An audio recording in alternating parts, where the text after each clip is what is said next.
All right, welcome everybody. So glad to have you guys. So we apologize for missing everybody last week, but that's the first one we missed. So we're moving forward.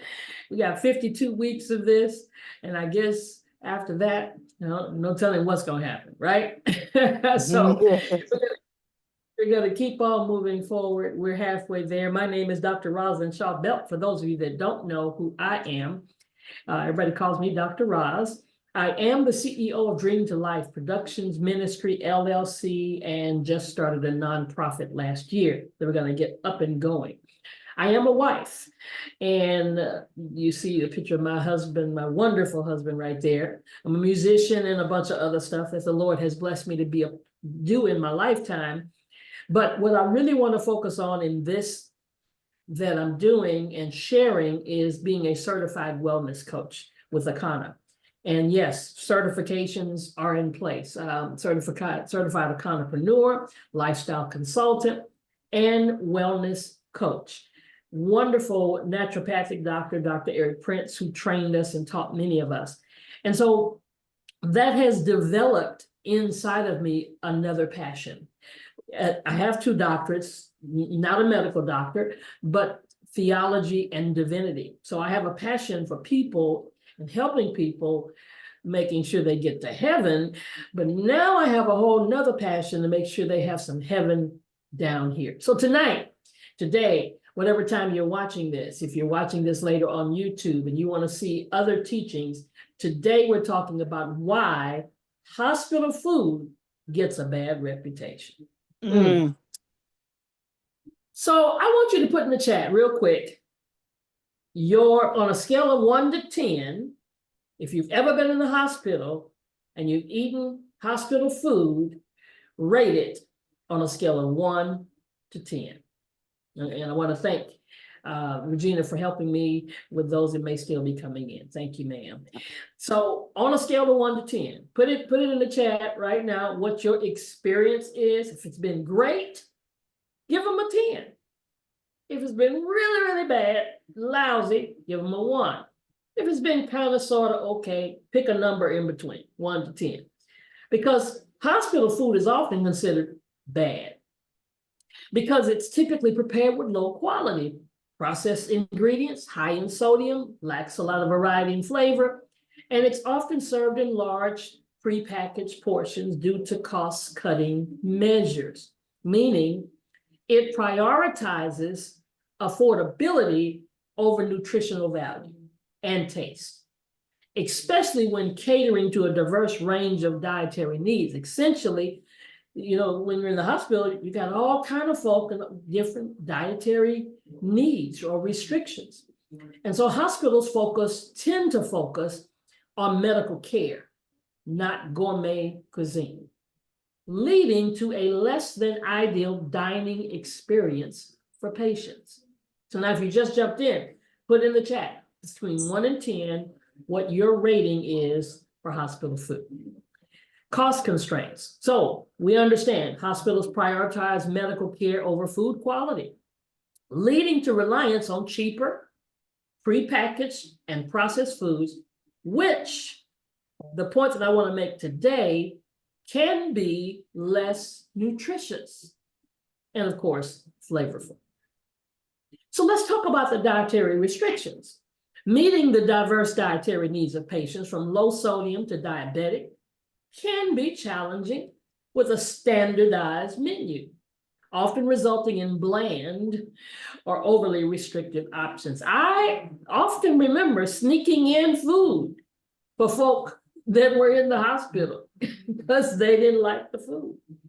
And this is just a generic menu that you're looking at with the juices and the fruits and the bakery goods and the condiments.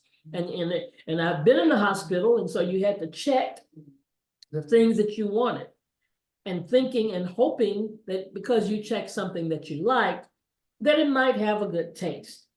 But I want you to make special note, because we've been teaching certain things about how we can heal ourselves or how our body can be healed the way God has made it through the use of food. But we've talked about a lot of subjects as it relates to blood pressure and diabetes and inflammation and cancer and all kinds of stuff. And some of the foods and the way foods are delivered to us or the way we purchase them, how it shouldn't be.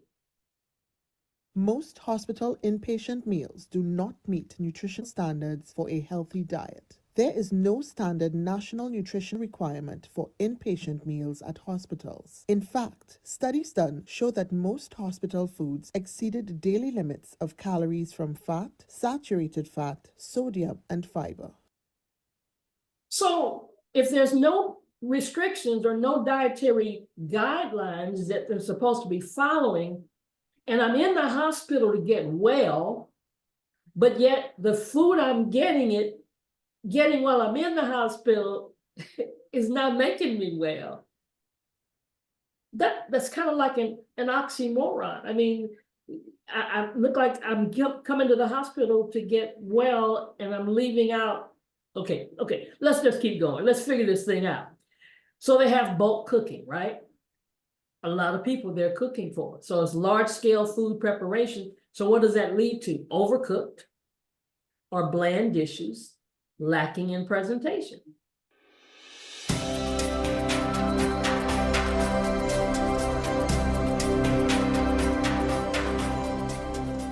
Hello, my name's Judith Hunter. I'm the Head of Nursing and Patient Safety and also the Chair of the Trust Nutrition Steering Group. Clearly, preparing patients to have their meals in hospital is really important. We encourage the nursing staff to ensure that patients are sitting in the most comfortable position for their meals, either well supported if they have to remain in bed, or if patients prefer, we'll get them up to sit them in their chair so they can eat their meals. Making sure that people had the opportunity to wash their hands and make sure that their teeth are well positioned and that they've got a drink is also important prior to meal times. And clearly we need to make sure that the patients have got somewhere to put their food on their bed table, and the staff are encouraged to make sure that these areas are very clean and tidy as well for patients. If our patients require any assistance with eating, then the nursing staff will factor this into the care that they're providing for the patients, and we will provide as much support as possible. Or we also encourage family members to come in and assist at meal times to help their loved ones have their meal. We thought it'd be a really good idea to show you our catering department as part of this film about hospital food. There's been a lot of negative press and a lot of myths about hospital food. Can I assure you that that's not the case about the food that we provide for our patients in City Hospital Sunderland. What we also do is make sure that the food is as fresh as possible for our patients, and during the video you'll have seen the fridges where we've got fresh meat, where we've got fresh fruit and vegetables. You'll have also seen the catering team staff making the soups. The soups for our patients are made from fresh vegetables on a daily basis and then taken up to the ward and served to our patients at lunchtime or at supper time. Also, you'll have seen the catering staff making the fresh sandwiches for our patients with a choice of either wholemeal or white bread. The produce again is also sourced locally and is fresh, and those sandwiches go to the patients within a few hours of being made down in the kitchens. So what you can be assured is that the meals in hospital are very similar to the meals that you'll be having at home. They're healthy, nutritious, and we do our best to make sure that you get something to eat that you actually want to eat. I'm really pleased that you've taken time to have a look at this short video about the food service in hospital. As a hospital, food is really important to us. We really want to make sure that you have a choice of food, and when you come into hospital you'll find by your bedside a copy of this menu, which is your menu, so that you can choose the type of food that you want to eat from the menu that's available on that particular day. If there's any problems with the food, or if there's something that you don't like and you prefer something slightly different, please speak to your nurse on the ward and we will do our utmost to make sure that you have a choice of nutritious food and drink whilst you're an inpatient. Thank you very much. Now, we notice, if you were listening, she kept using the same word over and again. She kept saying fresh. Okay. Now, although I'm looking and I'm seeing cans, the big cans, and I'm looking and I'm seeing, boxes, right? All of that's going on. So I don't know, because we learned last week, if it's in a box, a bag, a can, or a jar, there's a problem going on, all right? So we got to understand that there's a situation that we're dealing with. So now how about high sodium content? Because we did see a lot of cans, right? High sodium content. We did see bread too, a whole lot of bread. And she said, what? White bread? So high sodium content. Studies have shown that hospital meals often exceed the recommended sodium levels, which can be detrimental to patients with certain health conditions. And here's how it adds up. That sodium will sneak in, guys. I mean, we can definitely do teachings regarding the sodium because it'll sneak in on you. You won't know when it's there. Just from a sandwich. Look at that. The bread, the mustard, the turkey. You thought that was okay, right? The bread, the mustard, the turkey, the cheese, the lettuce, and the other slice of bread. You already got 1,522 milligrams, megagrams, that's a capital M. So megagrams of sodium. Wow. So let's just take a detour just for a minute, because hospital meals overdo it on salt. And again, I'm going to the hospital to get well. I'm just having a problem with this. That's why I don't want to find myself in there. I'm going to do what's necessary to not have to enter in. Studies have shown that hospital meals often exceed the recommended sodium levels, which can be detrimental to patients with certain health conditions. We said that. Bread and rolls, pizza, sandwiches, cold cuts, soups, burritos, tacos, savory snacks, chicken, cheese, eggs, and omelets. The recommended daily sodium is less than 2,300 milligrams, right? However, the average American consumes much more sodium than that. That's why it's important for us to do what? Read the labels. But if you're in the hospital, you're not reading the labels. You're just waiting for them to bring that little tray in there and put it over your bed, or have you sit up, and all this stuff is on those plates.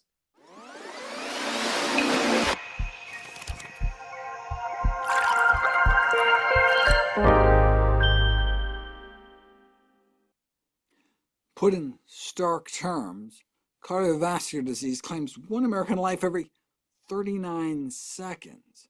And for most heart attack deaths, you just keel over. Sudden cardiac death is the first manifestation of coronary heart disease for the majority of individuals, particularly among women. So for many of these sudden death victims, their first indication of the presence of heart disease was their demise. They didn't even know they had heart disease. That's why an ounce of prevention is worth way more than a pound of cure, because there is no cure for dead. But that's why the prevention of sudden cardiac death remains such a major public health challenge, because most people don't even know they're at risk. But we've known for over a half-century, when we first started autopsying young servicemen who died in the Korean War, that coronary artery disease begins in our youth, even among young children. So business as usual is simply not going to yield the improvements necessary to radically improve the cardiovascular health of the United States. But the good news is a low-risk lifestyle, not smoking, exercising regularly, having a prudent diet, and maintaining a healthy weight, may be able to wipe out the vast majority of risk for sudden cardiac death. So the time is now long overdue to start aggressive preventive cardiovascular disease programs in our schools, our homes, our work sites. How about starting in our hospitals? A significant percentage of hospital surveys had fast food restaurants inside them, with Krispy Kreme topping the list. Brilliant marketing, given that families surveyed in hospitals with McDonald's were twice as likely to think McDonald's was healthy. After all, they let it in a hospital. But what about food served in hospital cafeterias themselves. Are they much better? 384 entrees were analyzed at 14 children's hospitals in California, and only 7% could be classified as healthy. And just in case someone accidentally picked the rare healthy option, 81% of eating venues in children's hospitals made sure to have junky impulse buys like ice cream, cookies, and candy near the checkout register. And 38% had signs that explicitly encouraged unhealthy eating. Why would they do that? If you ask hospital cafeteria managers that exact question, why they don't tend to follow nutrition standards, why nutrition is not a top priority, it's the same answer why unhealthy food is sold anywhere else. The pressure to generate profit. Increased emphasis being placed on running a hospital food service department as a profit center, a bigger and bigger profit center. It's such a metaphor, right, for our sickness care system in general, where healthy treat-the-cause approaches are eclipsed by the pills and procedures that bring in the most money. Well, what do you expect from the private sector? But public hospitals don't seem much better. A 2019 analysis of veterans hospitals found that all VA hospitals contain vending machines providing a majority of soda, candy, and junk foods that directly conflict with our government's own healthy food choice recommendations, such that, ironically, hospital visits could theoretically promote worse health. This raises the question why any soda or candy machines are available at our VA hospitals. Are we trading the health of our veterans for profits? Maybe it's time to ban junk food on hospital premises. On daily rounds, it's appalling to see patients gorging on potato chips, candy, soda, the very foods that may have contributed to their admission in the first place. Obscene to see fast food franchises on site, legitimizing the acceptability and consumption of such foods in the daily diet. The obesity epidemic represents a public health crisis, but it's a public health scandal that by legitimizing junk food, hospitals have themselves become a risk factor for diet-related disease. Maybe it's time to stop selling sickness in the hospital. What message do residents receive when they are fed pizza and soda pop at grand rounds on obesity? We need a healthcare system with more Hippocrates and less hypocrisy. Wow. My goodness. It made me remember when I was in the hospital as a kid and I went to get my tonsils taken out, which I've learned later I probably shouldn't have. But, that was the thing you did back in those days. And what did they give us? Ice cream. That's right. Go ahead, put in the chat if you ever gone to the hospital to have your tonsils removed and you had ice cream. Put the words ice cream. That lets me know you were just like I was. Now, so is hospital food unhealthy? Lack of fresh ingredients. Many hospital kitchens rely heavily on frozen or pre-prepared meals, because again, we're talking about cooking for massive amount of people, right? The large number of people, so they find an easy way to do it. But again, I'm supposed to be getting well. I'm not supposed to already be turning my body into a machine that when I leave, I want something that's unhealthy. So they limit the use of fresh produce. So it's not uncommon for hospital patients to suffer nutrient deficiencies and even malnutrition while staying at the hospital. Because some hospitals in the United States even have fast food establishments within their very buildings. The Physicians Committee of Responsible Medicine recently listed at least 20 hospitals in the United States that have a Chick-fil-A on their premises, 18 of them with the McDonald's, and 5 with the Wendy's. They also have a limited menu choices. Patients may have limited options to choose from on the menu, leading to a sense of monotony. So there are things that you should eat, there's things that you should not eat. Now, having family members bring in food, I was guilty of that, right? They bring in items that store well and don't need to be refrigerated, fresh fruit, non-starchy veggies and salads, avocados, nuts, and seeds. Ask the nurse for access to a refrigerator to store perishables like berries and probiotic yogurt, soup, pre-cooked meat, or other homemade meals. So there's a way we can get around not being subject to what's already there. Avoid the refined carbs and sugars. Steer clear of the sugary breakfast cereals, the sweetened oatmeal muffins, pancakes, the French toast, the breads, the rolls, the pasta, and wraps. And avoid the sugary drinks and the soda and the juice. And there's not a meal that they don't bring that on that plate. Opt for fruit, baked sweet potatoes, oats, plain water, seltzer, coffee, or tea instead. Search for the produce. Look for the freshest items you can, the salads, the cut up veggies with hummus, whole pieces of fruit, baby carrots, vegetarian chili, and don't be scared to ask for modifications, like extra veggies instead of a slight side of bread, and skip the low quality animal products. If there's one thing that we need to skip, if you find yourself in the hospital, it's factory farm raised meat, dairy products that are unrecognizable, slathered in thick, sugary sauces, gravies, and loaded with potentially harmful ingredients. All that came from Dr. X. So do all hospitals serve bad food? So we're not going to throw every hospital under the bus today, right? But we know that so many, but every hospital doesn't serve bad food. No, some hospitals are actively working to improve. So this is called Time to Tell the Truth. We want to tell the whole truth. We don't want to just put every hospital in the same boat. But some of them are working to improve their food quality by incorporating healthier ingredients, offering more customization options, and collaborating with registered dietitians to create better menus. Now, we listened to that lady a few minutes ago, and she kept saying fresh, but that's debatable. However, the perception of bad hospital food persists due to the widespread experience of bland, processed, and unappealing meals. Air lunch for you. Voila.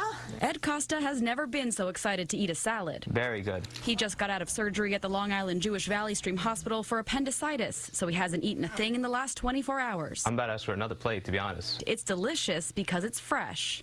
I love it. I think the idea that you know where your product's coming from, where the food's coming from, it makes all the difference. Most of his salad was grown in the hospital's backyard in its hydroponic and organic gardens, 700 square feet of fruits and vegetables, only to be picked by workers, prepared in its kitchen, and served in the hospital. We absolutely embrace the garden within our own kitchen culture. The hospital's executive chef says they grow a ton of different produce, including 6 types of tomatoes. They're the first in the Northwell Hospital system to do this. It's really important for all of our patients to have really fresh food, and the best tasting food comes straight from the source, which is our garden. We are what we eat, so, and sometimes the chemicals do react with different conditions, with different medications, so the more natural we can be, the better. The kitchen staff and chefs were the ones who came up with the idea, using a do-it-yourself book to start, but it was the whole hospital team that made it come to fruition. When they say hydroponic, honestly, at that point I knew it was going to be more than just a nutrition team, so we got the engineering department involved to build these boxes from scratch. Food going from garden to food tray, sometimes in a matter of minutes. Allie Bauman, CBS 2 News. The hospital only started the garden just a few weeks ago. Workers are hoping to expand it if they continue to see success. Absolutely amazing. Oh my God, did anybody get excited watching that? You want to find a hospital. Listen, the thing is, think about how large hospitals are, how much property they take up. Couldn't a portion of that property, that land, be turned into what you just saw right there? That's wow, that's something to think about. So now in 2016, the Physicians Committee for Responsible Medicine, a nonprofit group composed of 12,000 doctors, issued a critical report about hospital food environments in the United States. Following this, a year later, the American Medical Association issued a policy statement that called for the reduction of sugar-sweetened beverages and processed meats and an increase in the availability of healthful plant-based foods in hospitals.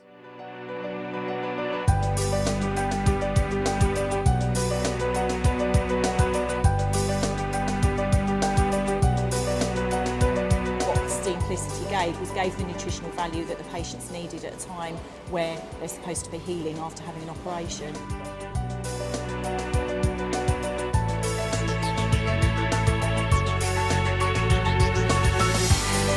Although we've got the set meal times, the simplicity and the choice that that brings, and the freshness of food that that brings also allows us to be able to give a provision outside of that if patients need them.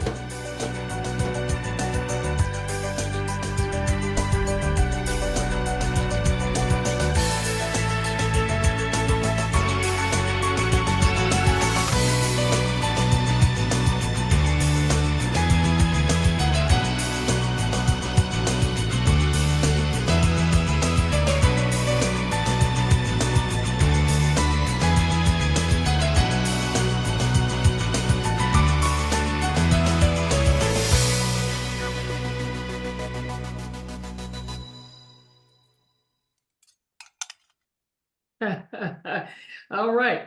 Put the fork and the knife on an empty plate. Amazing. So hospitals are taking note, okay?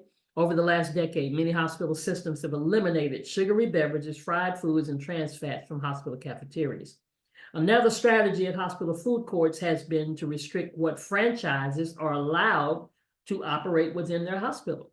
In 2006, survey led by Dr. Leonard Lesser, 98 of 233 university-affiliated teaching hospitals had at least one fast food franchise on their campus. Yet, over the last 10 years, the PCRM reports that McDonald's franchises have been closed in 15 hospitals across the nation.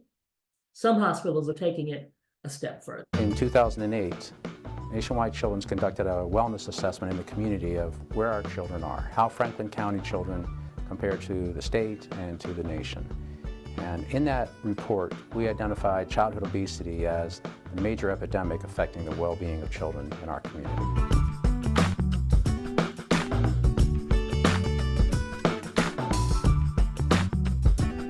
So sugar-sweetened beverages are probably the major source of non-nutritive calories in a child's diet. Children who consume a can a day of pop or soda for a year will take in up to 35 pounds of excess sugar.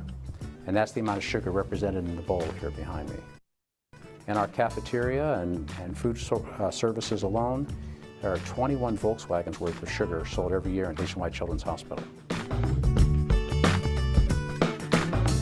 Cavities, or caries as we call them, are facilitated by excess sugar. Pop or soda are used in baby bottles.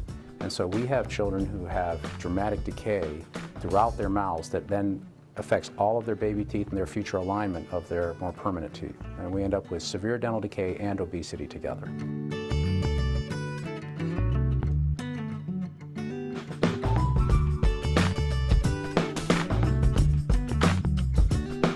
Nationwide Children's is proposing to eliminate sugar-added beverages from sales in the vending room, gift shops, the dining service, cafeteria, and the food courts, even in Jersey's, beginning sometime in early 2011. We are committed to the prevention of childhood obesity, and by decreasing calories amongst our patients and teaching them healthier nutrition when they're not here even, we believe it sets an example. In addition, we hope that our employees become more healthy. There are several places that have already gone ahead and ridded themselves of these particular beverages. They include places like Cleveland Clinic, Columbus City Schools. We anticipate this to be a relatively smooth transition. We're excited to see a healthier place for children.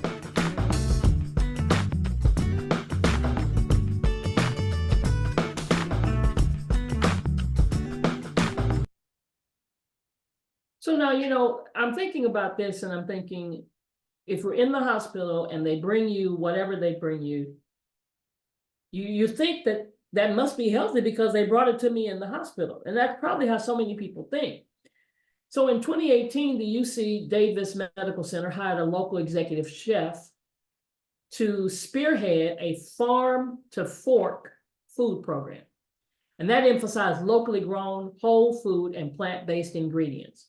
The program won a James Beard Foundation Award and continues to this day. Of course, with hospitals increasingly struggling to remain fiscally solvent, especially in the COVID-19 era, creating a financially viable and sustainable food program still remains a challenge. Yet, plant-based food, while often more expensive than packaged and processed ingredients, is still cheaper than meat. As large purchasers, hospital systems also have tremendous bargaining power, and this, along with innovative systems and structures, can be leveraged to keep costs in check. Besides, hospitals have strong incentives to set a good example. That's what I'm talking about, to keep the patients healthy and to promote public health. My name is Santana Diaz, and I'm the executive chef of UC Davis Health.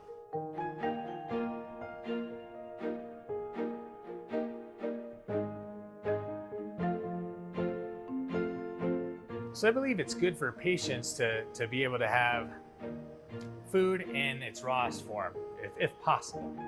You know, our scale is about 6,700 meals a day, every day, 365 days a year. It just does not stop. But to put it in perspective, you know, we do multiple cuts of chicken, but our program goes through 63,000 pounds of 4-ounce boneless, skinless chicken breasts a year. That's just one item, right? And we have hundreds. One of the great opportunities that we have with the bounty of this region is actually getting to know our farmers and actually being able to put our boots on the ground.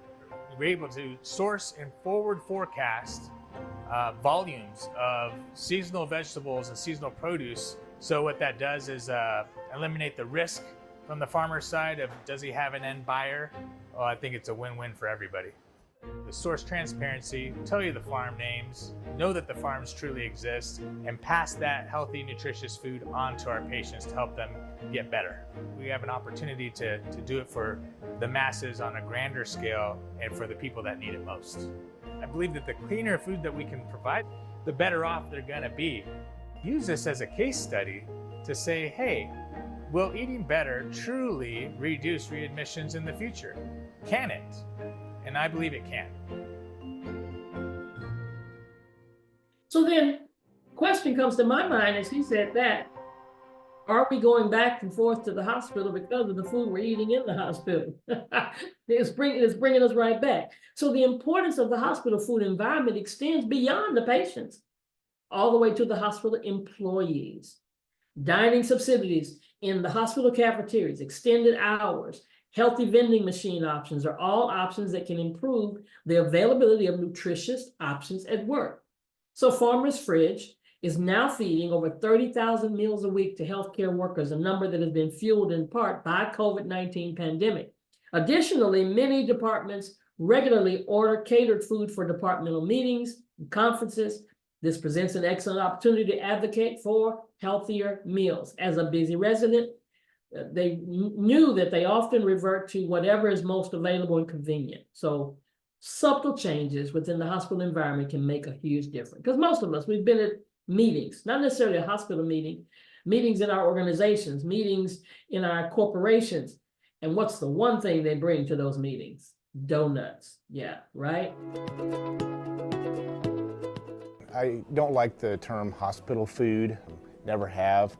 Our cooks are very proud of what they do. They work very, very hard. All of our food is made from scratch, and so we're pretty proud of that. Food's therapy, so it's just part of the whole healing process, and it's the one right thing that they really look forward to. I think it all goes back to connecting with the patient. It's huge to be able to make that connection. Getting to know them on a one-on-one basis, on a personal level, and being able to walk into the room and say, you know, Mrs. Miller, how was breakfast this morning? I have your lunch now, and how can I help you? You know, you never know what's on a patient's mind or what they have just had surgery or anything, you know. If I can come in humming and making them happy, I'm going to do what I do to make the patient happy, you know, make them satisfied. Sir, can I hum a little song for you? Yeah.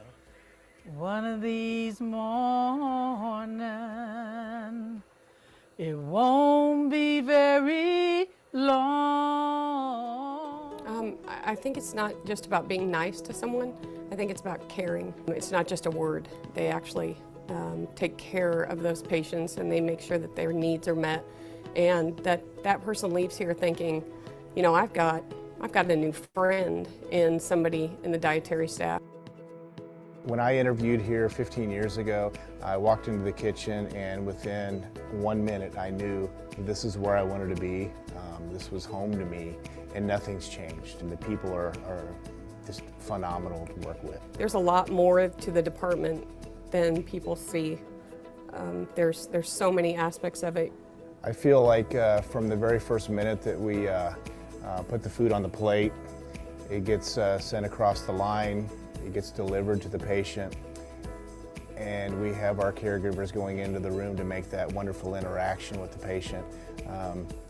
I think every step is such an important part of that process. And we have so many people on our team who are so passionate about what they do.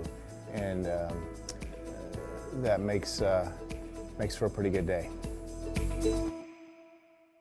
So guys, this makes me feel really good, but I know I've sat in the room with the loved one and they've opened up that plate like that lady did, and they took the plate and they closed it right back down. Because it begins in the kitchen. See, a number of hospitals in the United States are redesigning their food programs, and we're glad about that, but we want to make sure that we become an advocate to say something about those that aren't. Some of them are redesigning their food programs for the staff, the patients, and the visitors, ranging from in-room patient-centered menus, healthier options in the cafeteria, to more catering options for events like new hire orientations, graduations, and board meetings. The hope is that healthier food will make hospitals more competitive for recruiting top talent, cut down on staff healthcare costs associated with unhealthy diets, and enhance patient well-being and recovery. There are those who are changing the stigma of hospital food as frozen, bland, not fresh. We know that it's challenging, but it's going to be rewardable. Because if I go to work every single day and I'm working in the hospital as a nurse, as a clinician, or whatever your job is, and you're eating the same unhealthy food that you eat away from the hospital, maybe if I'm there, because people are at work, what, 8 hours a day? Sometimes 10 hours, 12 hours a day? What if they had healthy food to eat there? Then maybe, possibly, when they leave, they won't be so prone to go to the fast food restaurant.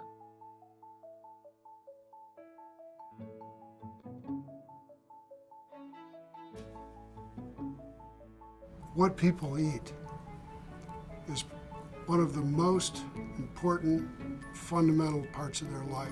I think hospitals have a great opportunity to teach. I mean, we are teachers and role models for all of our health, really. The reason we built the rooftop garden was as an educational component for patients, employees, the community to come and learn about how to grow food, why is it good for you, what to do with local food.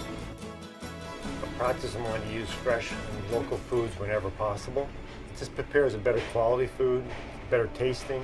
You get a bigger customer satisfaction out of it. When you serve healthy food, when you serve food that looks appealing, that tastes appealing, when you combine that with educating people about the importance of a healthy lifestyle, that is leadership. My favorite component of the food program is actually the taste and the freshness of the food, and the fact that we engage local farmers. 90% of our beef is raised locally from 2 farms that we've all visited. We know the farmers, we know how they raise their cattle, we know their whole program, and so we feel really engaged. In 2002, walking through our hospital lobby, I just had this thought. I wonder what would happen if we put a farmer's market out in front. Well, at that time, there were no farmers markets at hospitals anyplace in the country. May 16th, 2003, we opened the first hospital-based farmers market, an all-organic market, and it was like a block party out in front. It was a great day. Well, now we've got 39 markets either at or sponsored by Kaiser Permanente around the country. Hospitals who are interested in initiating a healthy food program can really start anywhere that is comfortable for them. Hospitals can begin slowly talking to farmers, figuring out what fruits and vegetables they can integrate into their menus, how they can kind of shift and become more seasonal in their menu planning. People enjoy food. We have to eat. This is not something that we should be reducing. We should be redesigning. I think this initiative can happen anywhere across the country. I would say that local is defined however you need to. And it's that opportunity, it's actually one of the great rewards of my job during the day, is to have incredibly good food prepared in a way that I actually feel is consistent with my values as a clinician. Food is life, and so food is an integral part of that puzzle of healing. I mean, I firmly believe that the health of our population could start with a sharp chef's knife, 2 cutting boards, and a salad spinner. Amazing. Amazing. So we understand this, and so guess what we've got to do? We got to become advocates. We've got to begin to speak up. If you're watching this and you know someone who is a decision maker as it relates to a hospital, make sure they watch this video. Make sure they hear these people in certain areas of the country where they're making a difference and not just putting people in the hospital to get them well and sending them out sick. I'm coming into your hospital with diabetes and you serving me mashed potato salad, macaroni, all kind of stuff with complex carbohydrate. You got me off of fruits 20 years ago, but yet you got me on insulin now. What was the fruit connection? Why now you got me on insulin? You got me on dialysis. Now you're telling me I only got 10, 20% use of my kidney. Why didn't you tell me this when I had 80%? And get me off the cause. And that's what we're talking about. That's the typical thing that's been happening. So that since that's happening, we always end by saying we have a solution. One of the things that we can do once we're in this situation with all these toxins and toxic food in our body is that we need to detox. Everybody needs to detox at least once or twice a year. Come on, stop, let your body rest. 7 days, 21 days, let's do something, 4 days. To reduce the exposure to all the toxins, the stuff that we're eating in a box or a bag or a can or a jar. Remove the heavy metals that we're getting everywhere that we go, eating in certain different kinds of utensils. We've talked about all this stuff in this series of Time to Tell the Truth. And if you're watching, hit the subscribe button. If you check this out on YouTube, definitely share it with your friends and your families, the people that you love. There's a reason to detox. People say, well, your body detoxes itself. Yeah, if the liver and the kidney is functioning properly, but in most cases it's not. So we got to cleanse those intestinal and bowel toxins, expel the toxins, internal organs, clear the lymphatic system, and improve our immune system, and then ensure smooth nutrient delivery. I want to thank you again for being here this week, because we need to be well when we leave the hospital. All right, bye for now.